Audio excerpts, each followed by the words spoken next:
નિમિત્તે એમના સુપુત્રો કિરણરામ, નરેશરામ અને સહ કુટુંબે મળી આવું એક ભજન સત્સંગનું આયોજન રાખી દરેક મહાપુરુષોને બોલાવી અરસપરસ દર્શન કરાયા.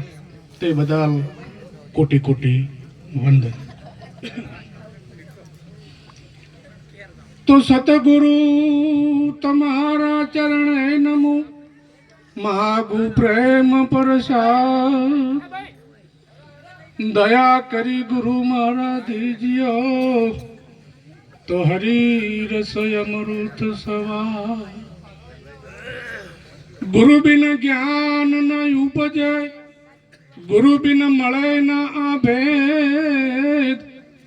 गुरु बिना संशय न मटे, भले वाँचो चार वेद. આગળ મહાપુરુષોએ બહુ સરસ સત્સંગ વાણી પીરસી. કીધું કે જબલક આત્મ તત્વ ચીનો નહીં, તબલક સર્વ સાધના જૂઠી. કૃષ્ણ ભગવાને પણ ગીતામાં કીધું છે કે હું યોગી યજ્ઞ નહીં મળું, નહીં તપ તીર્થ કે દાન. હે અર્જુન, એક આ ભક્તિ મહિમા જાણજે, મારું ભક્તિથી છે જ્ઞાન. હું ભક્તની સંગે ફરું અને મને ભક્તિનો આધાર. એટલે આ હેવી વસ્તુ શું છે? આત્મ તત્વ ચીનો નહીં, તબલક સર્વ સાધના જૂઠી. હવે હાલ જો કદાચ માવઠું થાય તો આપણને કેટલું એમ લાગે કે આ કમોસમી વરસાદ થયો છે, બગાડ લાગે. એમ બીજી બધું છે ને એ એક આ માવઠા જેવી વૃષ્ટિ છે. અને મીરાબાઈએ પણ કીધું છે કે તારા આત્માને ઓળખ્યા વિના આ ભવના ફેરા નહીં મટે. એટલે એક વખત એક વિપ્ર ને 4-5 કન્યાઓનો લગ્ન કરવો હતો.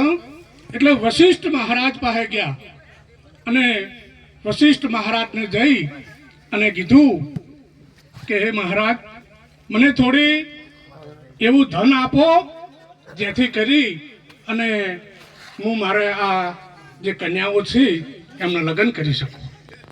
તો વશિષ્ઠ મહારાજે કીધું કે મારી પાસે આવું કોઈ ધન નથી, પણ જો હું એક ચિઠ્ઠી તમને કરી આપું અને તમે મિથિલા નગરીમાં જઈ અને રાજા જનકના હાથમાં આ ચિઠ્ઠી આપજો તો તમને જેવું જોઈએ એટલું ધન મળી જશે.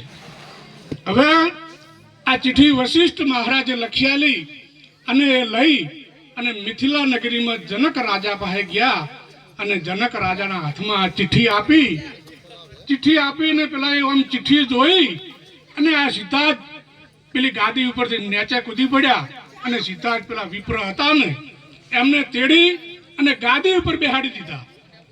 ગાદી ઉપર બેહાડી અને કીધું કે ઓહો શું લખ્યું છે આવું, કે આવી શું ધન આપું તને, આવી 10 મિથિલાઓ તું માગે ને તો હું તને આપી દઉં, એવું આ ચિઠ્ઠીની અંદર લખ્યું છે.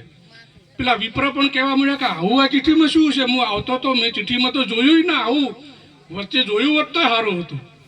હવે આ ચિઠ્ઠીમાં એવું લખેલું હતું કે આવનાર વિપ્રને તમે યથાશક્તિ દાન આપજો અને એના બદલામાં હું તમને આત્મજ્ઞાન આપીશ.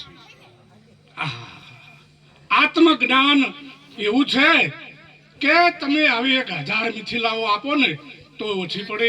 એટલે કીધું છે કે આત્માને ઓળખ્યા વિના ભવના ફેરા નહીં મટે. બાકી તો કોણ આવે ને કોણ જાય. હમ હે યોગી અલખ અનાદિ પાર બ્રહ્મ સે હે પારા, નામ રૂપ ગુણ નહીં હમારે અને કબૂના ધરુ મેં અવતારા. નિરોધ મહારાજ બોલ્યા છે. માટે કરી અને આ અવસર મળ્યો છે, આ અવસર એળે ના જાય અને આ અવસરે આ તમે ઓળખી લેજો. આટલું બોલી હું મારી વાણીને